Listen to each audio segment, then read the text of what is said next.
Hey, Father Kevin, thanks so much for joining us today. Hey, it's great to be here. I'm happy to have this time. So, what are you doing? What are you doing now in your ministry? I'm a brand new associate here at Annunciation of the Lord Parish in Ottawa, and I was ordained just about 6 months ago Where were you ordained? at Notre Dame Cathedral in Ottawa. Yeah, with two other men, with Father Isaac and Father Daniel, three of us. So What was your ordination like? What's it like to be ordained? uh, probably the best thing ever. I was in seminary for about 10 years. So just like the anticipation building up to that moment. And I remember having like random dreams, like throughout seminary, like literally like I'll be like dreaming at nighttime and like I'll be like thinking of my ordination day. And then I'm like, oh, and I still have like 4 more years, or I have like 3 more years.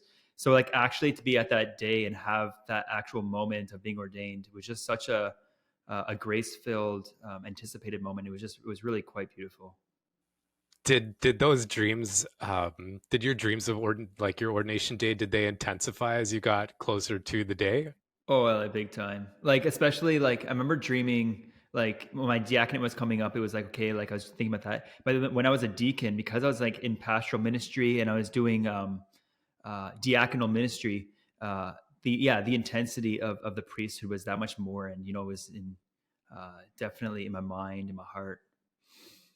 What's it you said your seminarian journey was like 10 years. That's a Yeah, long time. What's yeah. what is it like to journey through something for 10 years like that? And what's it like to kind of cross the finish line, if you will, or close that Mm. chapter once your ordination finally happened? Yeah. No, you know what? I remember when I first started, I was like, "This is this is so long." Um, I would count the years, and I'd kind of get a bit discouraged. Be like, "Yeah, okay, I have 8 more years left." And then I started when I was in my early 20s. I had just turned 24 when I joined seminary, and so. But you know what? Like, there's elements that feel long, but there's also elements that it really goes by quick. And I remember like um, I went through philosophy in about 4 years. It took me 4 years to do my philosophy, and then thinking like, okay, I'm at the halfway point, and it's a beautiful, intensive journey. It's long, but it's so rich. I had such a rich formation, and so having the brotherhood to journey with, and having a common life, and just being part of the companions, and being a great seminary, it was a really it was a beautiful moment of my life, a third of my life, but I'm so grateful for that time in seminary. What did the brotherhood mean to you through those years? It was everything. You know, I remember before seminary, I lived in community households with some men, especially when I was a missionary in Halifax, and I valued community and brotherhood so much. And I remember talking to my spiritual director before joining seminary, and I was kind of discerning: do I want to be diocesan or do I want to be community? And he just really asked me like, what's going to give you, like, what's going to bring value to your priesthood? And for me, like for myself, I valued brotherhood so much that to share a common life and have brothers that I live with and journey with and minister with, um, is a big element of what I feel like I need in my own life. And so it was everything. Brothers encourage you, they challenge you, you kind of rub against each other and grow together. It's a beautiful experience and hard one too. What would have been what's been the most fruitful part of the brotherhood, if you will? What's been the area that's been like that's provided the most growth for you as a brother here with the Companions of the Cross? Yeah, I think it's how much I'm willing to put into it. You could live with a lot of guys and live under the same roof, but it doesn't mean you necessarily share a life until you actually put your investment into the brotherhood. So I think for me, like really getting to know the guys in terms of just sharing honestly with them and taking moments to be with them, and and have those conversations and invest in brothers and pray together and spend time together, um, and having that value of just honesty and vulnerability is, I think, is an important element that to a good brotherhood, you know. So then would you say that you guys just don't share like a roof together, or is it more than that? I think it's more than that. You know, I've been in households where you just share a roof together. I remember being in a household, and I'm not going to say details because I don't want to call guys out. But I remember living in a house before seminary, and we were kind of just roommates. And you feel the difference between that and when I lived in a Versati house, which is it's basically a Versati house is a group of Catholic men that live together. They pray together. They have house socials. They eat together, and the difference between those is you're actually sharing a life and you're willing to invest into each other. um, and that's what I experienced in my time in seminary with my companion brothers is, um, we actually shared a life. That sounds awesome. Sounds like a really unique way to journey to the priesthood and then to be a priest in that environment. Mm-hmm. What's been so now you're ordained? What's been the biggest change in the way that you live community life since you've been ordained? Has it changed? Oh yeah, absolutely. So I went from a place of um, being in a big household. So when I was in Detroit, there was usually about 15 seminarians, about 5 priests. So it's usually about a 20-person household, and now I'm in a household of 4. So it's actually quite a vast difference. If in even an honest way, and I got other brothers would say the same thing. Like, you know, you have lots of options of brothers to hang out with when you're in a big household. And now that I'm in a smaller household, I actually really have to value and work on those relationships and brothers that I'm with. Like, actually, um, I have less options of who to choose to hang out with and such. But there's a beauty in that is like it actually it puts me in a place to choose love and to choose the to love the other and to be with the other. And um, yeah, it's actually it's a good element. It's a growing thing. So which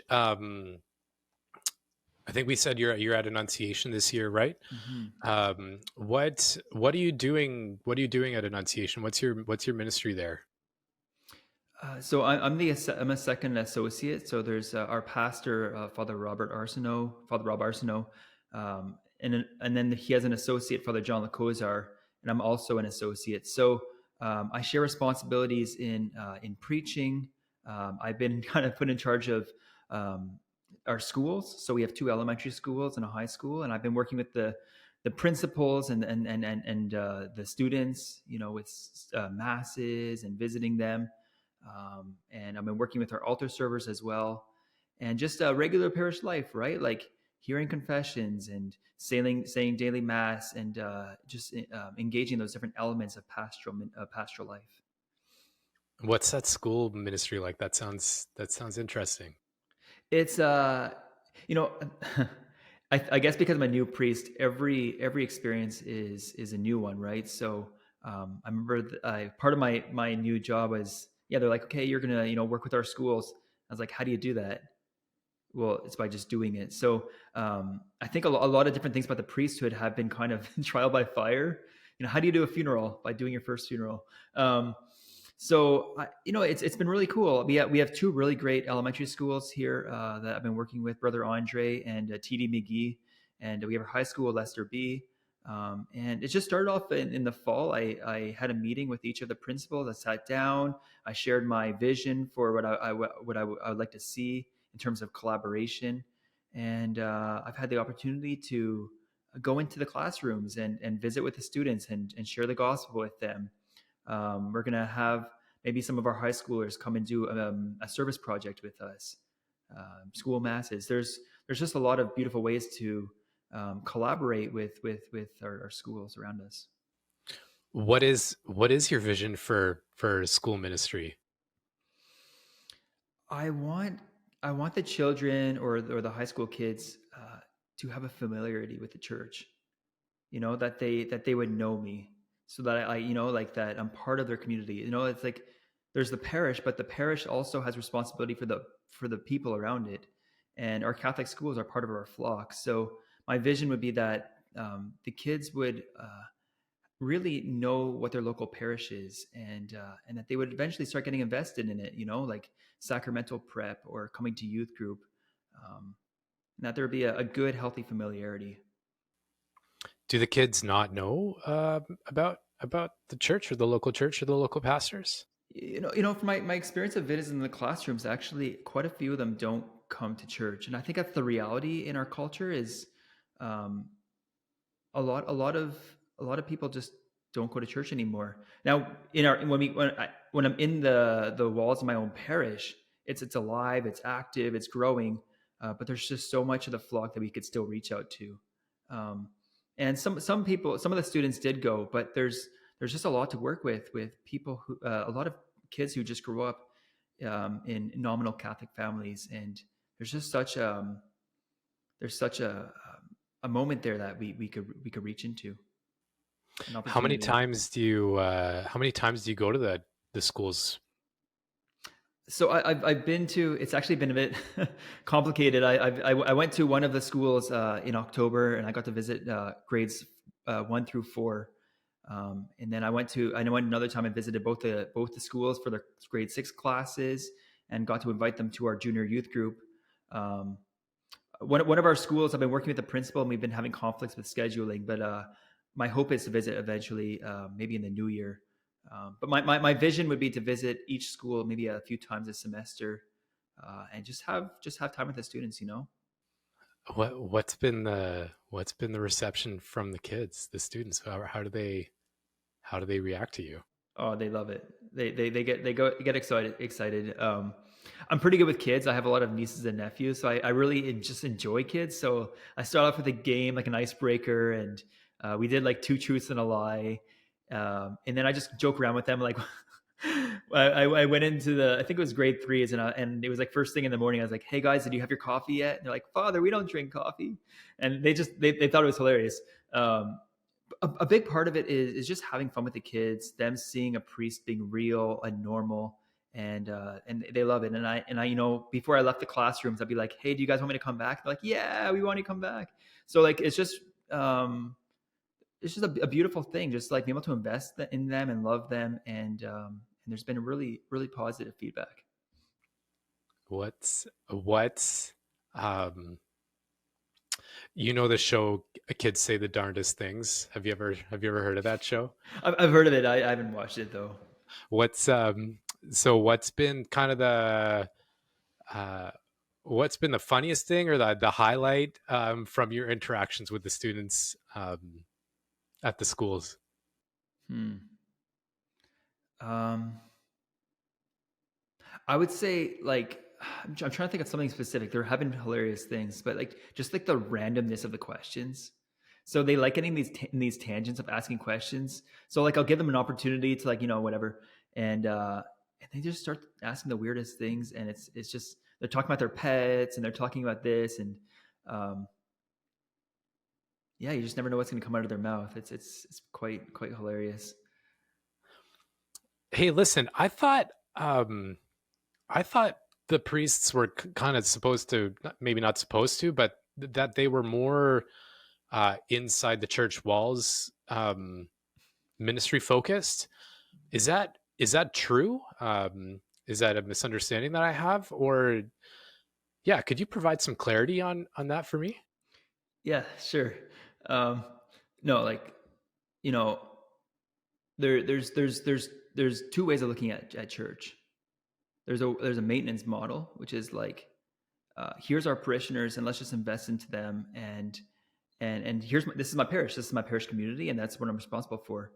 But that's not how Jesus envisioned the church. Jesus, I love his parable of the good shepherd. Right, he leaves the 99 to seek the one, and there's actually lots of one sheeps out there, and that's in our community. And so no, absolutely, the priest needs to get outside of the bounds of the church and think missionally, right? We talk about a bit of this lingo, maintenance versus mission. There's a lot of people in our communities who could experience who could experience the love of Christ, and we just need to actually go out and reach those people. Pope Francis talks about that, smelling like the sheep. Um, and so sometimes I visit homebound people. I go to our seniors' homes, um, and just being present in the community, wearing my collar. You just never know what kind of conversations you could have with people who are seeking the truth, because we're all seeking truth. Could you elaborate a little bit on the what you mean by maintenance versus mission? Yeah. Okay. So maintenance is like, so maintaining, right? It's in the word itself. So it's like we're happy and we're okay with just what we have, right? Like the regular church experience is good. The people that are here, it's great. But you fall into a bit of I would say maybe a lukewarmness, or just kind of a complacency with what you have. But Jesus never called us to be complacent. St. Paul talks about running the race with our eyes focused on Jesus, and he talks about kind of just going all in. And we look at, like, even guys like Paul and Peter, they were so missionally and outward focused. They had their flock, but they kept on going out to other places to share Jesus. And if we really want to see our church grow and evangelize the world, we can't just expect people to come into our churches. We need to go out and bring them into the church. I've heard an analogy, like the church is a field hospital, right? Christ came for sinners, not the righteous. Now, of course, he wants to keep feeding the righteous, but he wants to keep bringing sinners who could experience the healing love and power of Christ in the church, and they're out there in the world. Awesome. Thanks. Thank you for that. What would you say? You mentioned being out and about with your collar on, or wearing your clerics. Perhaps it's a better way of saying it. What's been the reaction to that? Do you have any stories from that? You know what? I guess because I'm still new to my priesthood, I haven't had any big stories in terms of that. But I think it's been good for me just to know that I'm a witness in the world. Um, it's a decision I can make, right? I can make a decision. I'm not going to wear my collar, or I'm going to wear my collar. It's up to me. But I remember one priest I had talked to. He kind of gave an analogy, and it just really kind of stuck in my head, and in a sense haunted me in a good way. He says, a man would if he leaves the house and he takes off his wedding ring, it's a decision he's making. And what's the intention behind that? Am I taking my ring off because I'm playing sports, or am I taking my ring off because I don't want to appear like I'm married? And he said, for him, his wedding ring is his collar. And so when you take your collar off, there's an intention behind it. Now, my intention might be, I'm going to the gym and I'm going to go work out. Okay, that's different.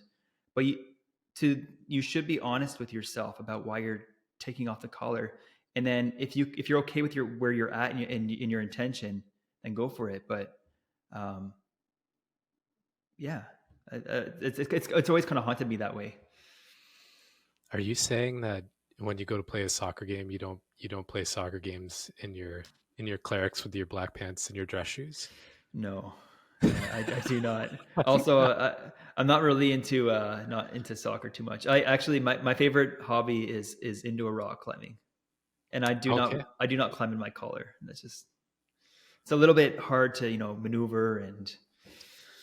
Fair. How'd you get into rock climbing? Oh, so it was a few years ago. It was before COVID. It was just about a year before COVID. I had a few friends who I knew from Ottawa when I was on my summer off, and they were really into it. And they said, "Hey, Kevin, you should really come along." And it's very addictive. So I kind of got into it. I was on my internship in Toronto, my pastoral internship at St. Timothy's. And there's, Toronto, there's there's a bunch of gyms there. So I started climbing regularly in Toronto. And then I stopped during COVID, and I got back into it about a year and a half ago. And there's a few gyms here in Ottawa, and it's just been a lot of fun. And also it's a really cool culture. It's just a real culture of hospitality and welcome. And you just never know the conversations you could have at a climbing gym. Like, I was talking to a guy just last week, and he's Muslim, and he knows I'm a Catholic priest, and we were talking about religious differences, and it's just there's really cool opportunities being in the world, and just doing regular things, but being a priest as well. So could you, you're a priest at Annunciation of the Lord Parish here in Ottawa. Yeah. Could you tell us a little bit more about the parish? How many priests are serving there? Yeah. Yeah. So actually, it's pretty interesting. This was actually the parish that I grew up in for quite a few years. Um, for most of my childhood, I was at St. Mary's Parish, where Father Bob had started, founded. Um, I was there through the '90s, and then in my uh, early high school years, starting from like grade eight on, I started coming to Annunciation of the Lord Parish because they had a net team that came here, a great youth program, and I was coming here for all those years into my early 20s before I left Ottawa. And so that just be able to have a pastoral placement at my own parish is a very unique experience. Many priests don't actually get to have this experience. Um, and so that's been beautiful. I already had an investment into this parish. I knew the demographics a little bit. I knew people here. And, at first I was like, oh, could that go against me? Like Jesus saying, a prophet is not welcome in his own town. But it's been really, really positive. And because of that investment I have, I'm just really excited about what's going on. There's 3 priests here. Like I said earlier, there's me, Father Rob, and Father John, and we're in a beautiful season of growth. We have a lot of new parishioners coming. We went through baptism prep in the fall, and we had, I think, about 9 children or like 9 couples go through baptism prep. We have RCIA going on. We've been doing sacramental prep with the kids for First Communion and First Confessions, and there was like almost 50 kids. Our 11 o'clock mass is just exploding in terms of people coming, and it's very exciting to be part of this parish right now with everything that God is doing, and He's just sending the people. It's just really, it's amazing to see what God's doing right now. That's super encouraging. What's it like? What you mentioned serving as a priest in your own parish. What have been the top 3 highlights from that? As a priest or ministering in the parish? As a priest, you're returning back to your parish. Mm-hmm. Now you're ordained. You're not just Kevin, you're Father Kevin. What's that been like for you? It's been very interesting, actually. I had been away from the parish for about 13 years. I was a missionary with CCO for 3 and then seminary for 10. So it was there was enough of a gap where I definitely knew a lot of parishioners, but I had been gone for a while. And I think that kind of came to my benefit. And it's just been really beautiful. Yeah, coming back and people seeing me as Father. So people I had known for many years, now it's just a different relationship, right? And it's actually quite humbling having people I know coming to me for pastoral advice or being able to hear confessions. We hear regular confessions here in the parish before daily mass, and it's been really humbling and beautiful being a minister in the sacrament of confession. And I one thing I love about the sacrament of confession is, for so many years I benefited from this sacrament and absolution, and I've it's been such an incredible grace in my own life.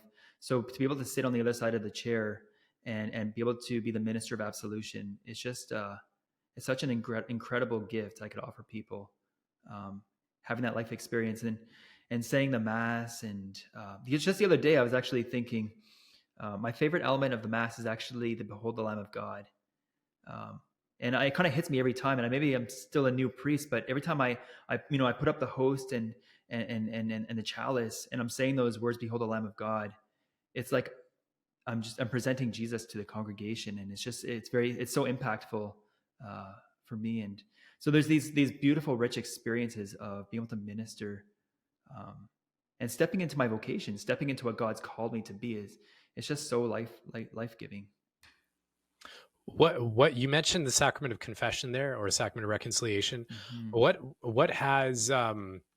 What has being on in the other chair or on the other side of the confessional wall there, what's that done for you in your own spiritual journey, but also um, in your own confessions? That's not the right way to say it. But like when you're receiving the sacrament yourself, has that had any impact on you?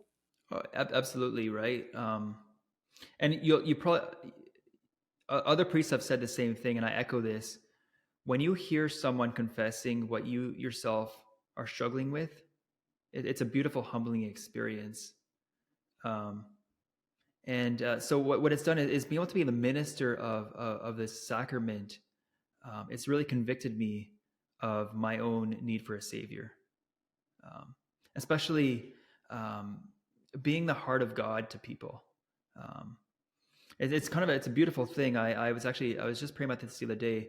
A prayer I decided to pray from the beginning of my priesthood in my daily prayer time is during my holy hour I get on my knees and I say to the Father, Father, give me your heart for your people, because I know myself in my own poverty I'm incapable of loving His flock the way they deserve.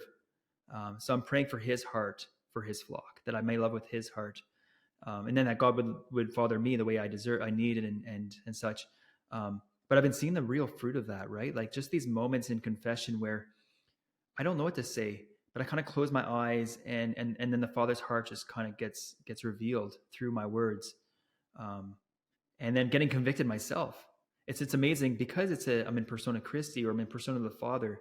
I'm actually getting smoked by what the Lord is saying through me for myself, if it makes any sense. I even see that in preaching as well. Like I'll be preaching and then getting fired up afterwards. I'm like, man, that was a good message. Like it's really humbling and beautiful to see how God wants to use me as his instrument. I never thought about I never thought about priests hearing like maybe the things that they're struggling with on the other side of the confessional. That just that feels mind blowing to me. And even these simple, like beautiful confessions, like, Father, I'm struggling with pride. And I'm like, oh man, I'm struggling with pride, but you hear that often, and just kind of, it's like almost like an examination that you're hearing. You keep hearing those. Wow, that's super profound. So, hey, tell me a little bit more about. We're gonna change gears here a little bit, Yeah. but tell me a little bit about why there are three priests. Yeah, at your parish. You know, I think as companions, we have a desire for a healthy priesthood.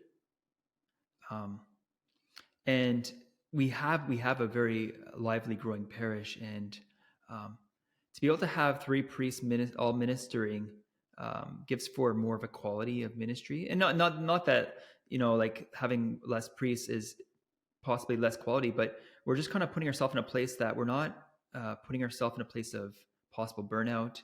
um, it's it Yeah, it just creates for more intentionality in our vision and our mission, when we could share the work and work as a team.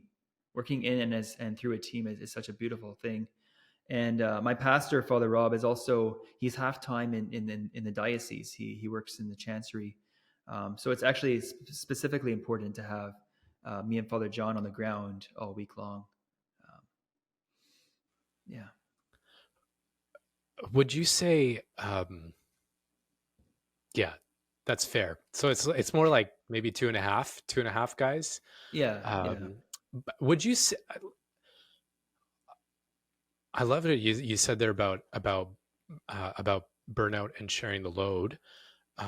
Is this is having multiple priests kind of serving a parish, um, like Annunciation?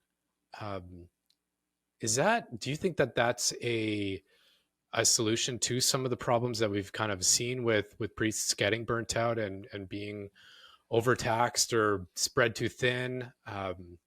What would you say to that? Yes and no. So there's different elements. I think absolutely having more priests to share the work and pastoral ministry definitely takes away from the taxing of all the load on one priest. And I have some priest brothers who are, in diocesan, and my heart goes to them because it's definitely a calling. Absolutely, I discerned diocesan, and I'm so grateful that men are discerning diocesan. But I have a lot of brother priests who they don't just have one parish, but they have multiple parishes just by themselves. And it's just, I don't even know how they have the time to do things, to do all of that. Um, and I think of even myself, just a taste. Like, I early on in my priesthood in October, I was by myself for the week because Father John and Father Rob are gone off to a retreat for about 4 or 5 days, and it was just daily masses. But I had daily masses. I had a big funeral that week. I was preaching that weekend. It was all these different responsibilities, and I felt the load. And I was thinking, is this sustainable to carry that kind of load week after week after week? Um, that's a lot. That's a lot on a priest because we're human too. Is it? Is it sustainable? I don't think so.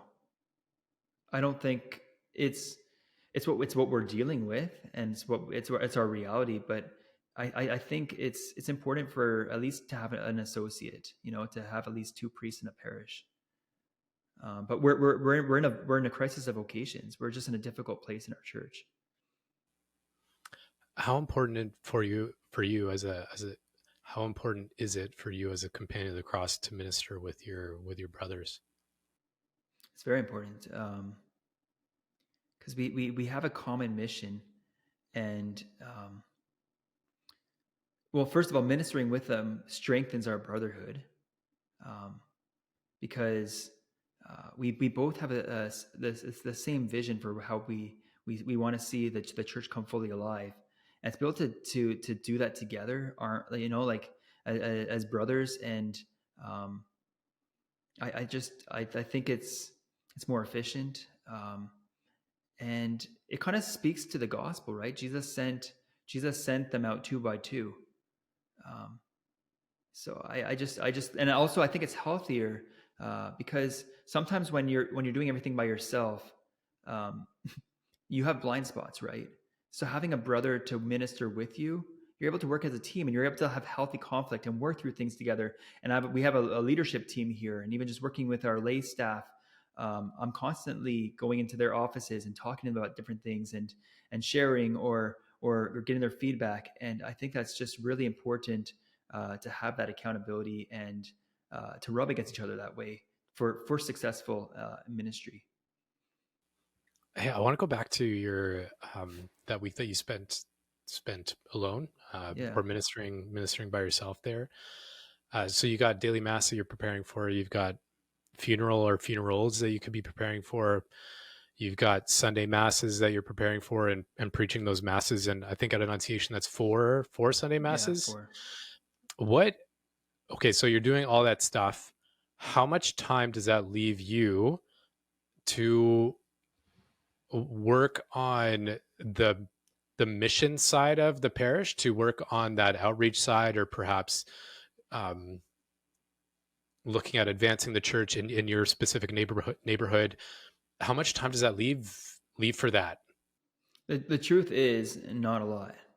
And it gets to this kind of place, and I've had a few of these days where and it's good. Like, pastoral ministry is good. You're doing a lot of good things. Like, an example, the Friday of that week, I had daily mass, and then I had the funeral, then we had the interment, the burial, and then I was getting ready for. I think this was a Friday, and then by Friday afternoon, it's ready 4 o'clock, and I've done all of those things that day, and that's good. But then that shows you I only have a few hours, maybe an hour and a half, to do uh, more missional work, or intentional visioning, or stuff like that, or even administrative work. Um, so yeah, it pastoral ministry gets very busy very quickly. I remember looking at my fall and being like, wow, that just went by so quickly. There's just so many things going on.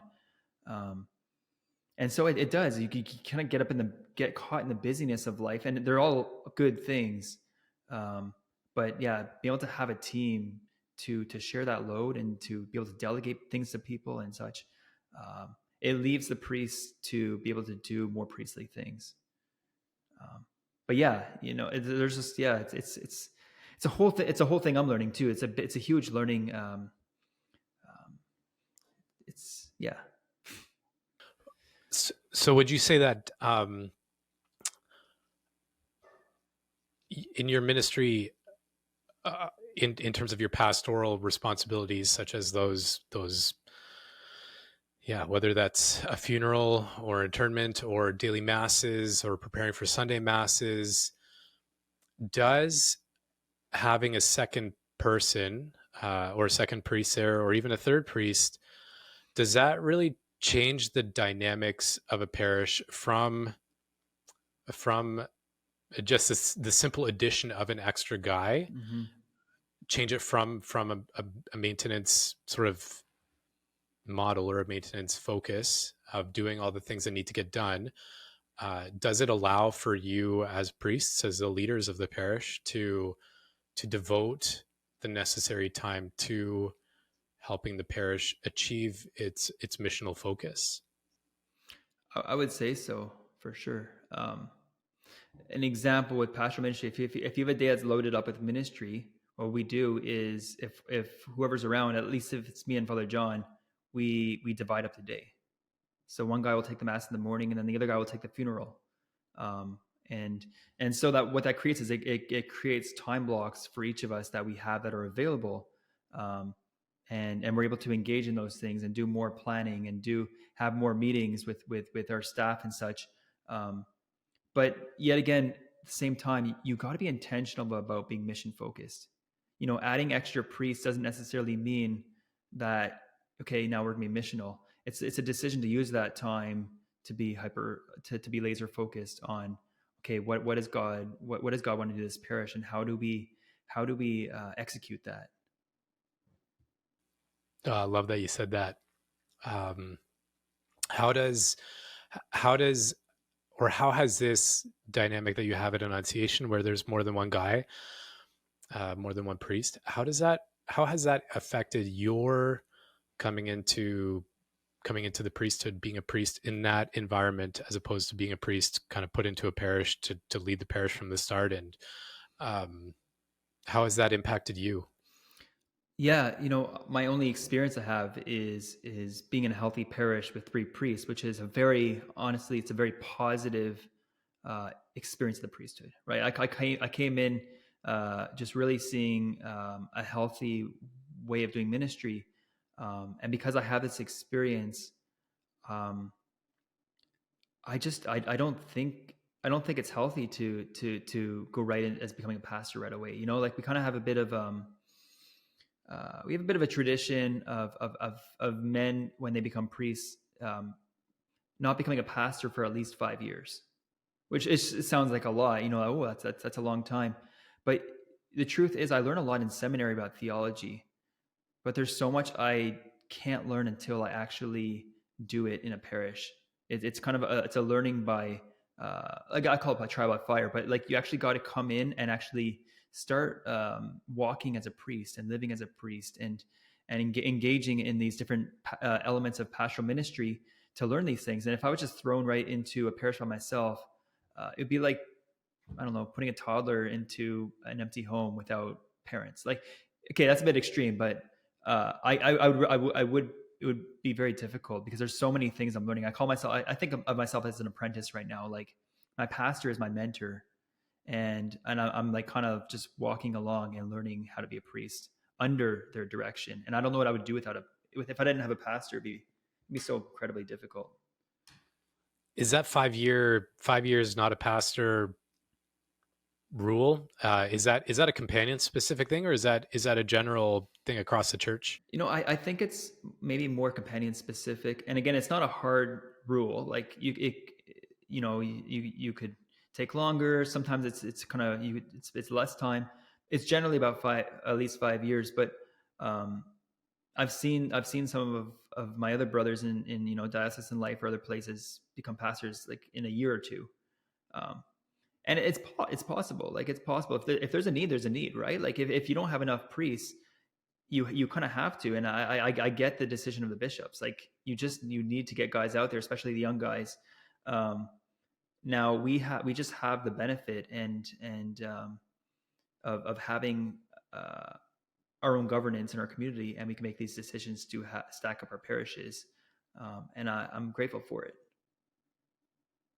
It seems a little bit like it seems a bit like foolish in the eyes of the rest of the church, but I think you got to learn at what a healthy priesthood is going to lead to a healthy mission and a healthy parish.